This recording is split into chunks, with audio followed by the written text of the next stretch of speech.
এই যে ছাত্র দলের চারজন, আপনি যদি একজন আমি ছাত্র দল না কি দল আমি না স্যার, আপনি ওদের আইডি কার্ডগুলো দেখেন, আপনি কার্ডগুলো দেখতে তো বুঝবেন ওখানে কি আছে। কে দিচ্ছে? তোমরা কেন এটা কি করতেছ? এই কার্ডগুলো তো আপনারা করছেন তাই না?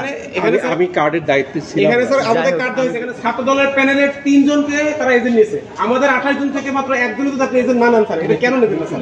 এটা আমি কেন লিখে আনছি? আমি তো লিখে আনছি দেখে তো এই কার্ডটা মানে তো হলো আপনাদের অফিস থেকে ইস্যু করা হয়েছে স্যারের সাইন সহ, এবং এটা গতকাল রাতে দেওয়া হয়েছে। তাহলে আমাদের এই কার্ড কেন দেওয়া? আর এখানে ছাত্র দলের যে প্যানেল, তাদের প্যানেল থেকে 4 জনকে আপনি এজেন্ট হিসেবে রাখছেন, আমার এজেন্টকে আপনি বের করে দিচ্ছেন। এখানে স্যার আমাদের আমার এজেন্টকে আপনি স্যার বের করে দিচ্ছেন, এটা তো কোনো কারণ নেই।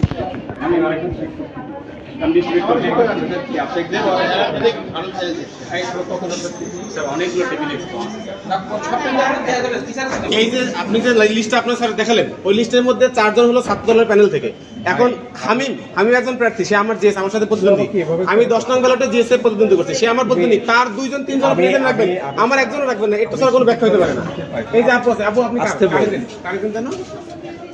হ্যাঁ ও বাক্সার মানে স্যার, এটা কি পুরো ভাগ বাটোয়ারা কোনো ব্যাপার যে ছাত্র দল থেকে 2 জন থাকবে, শিবির থেকে একজন থাকবে, বাক্সার এরকম ভাগ বাটোয়ারা আমাদের দেখবেন। এই মেয়েদেরকে সকাল সকাল কষ্ট করায়া এই লাইনে কেন স্যার দরকার রাখছেন? যদি ভোটটা আপনারা নিরপেক্ষ না করেন স্যার, তোমার এটা তুমি আমাদের এটা পাঠাইছে সেটা বলবেন, মানে সিলেক্টিভ হয়ে গেছে না? আপনি ছাত্র দল থেকে আপনি এখানে 4 জন এজেন্ট নিয়েছেন, আর আমাদের থেকে সিলেক্টিভ করে ফেলছেন কেন দরকার রাখছেন কষ্ট করে? এই সকাল সকাল ঘুমাই তো আরামসে এই সময় এত ভোট দেওয়ার পরে চলে যাবে।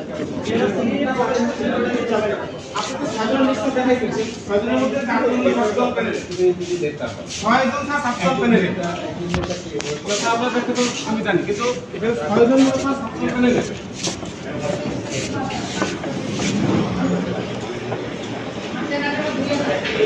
এই কেন্দ্রের মধ্যে আপনি যে 6 জন দেখেছেন, এই আমি বাইরে এগুলো করছিলাম, ওই লিস্টের মধ্যে 4 জন হলো ছাত্র প্যানেলে। তানভীর ভাই আমার প্রতিদ্বন্দ্বী, তার 2 জন এজেন্ট আপনি রাখবেন, আমার একজনও রাখবেন না, এর কি ব্যাখ্যা হতে পারে এখানে বলেন? আচ্ছা নির্বাচন আপনি তার নির্বাচন কমিশনের একজন, জসিম স্যারের কাছে গেছেন, জসিম স্যার পাঠাইছে আপনার কাছে, আপনি আমাকে বলতেছেন জসিম স্যারের কাছে, আমরা কোথায় বলতেছেন?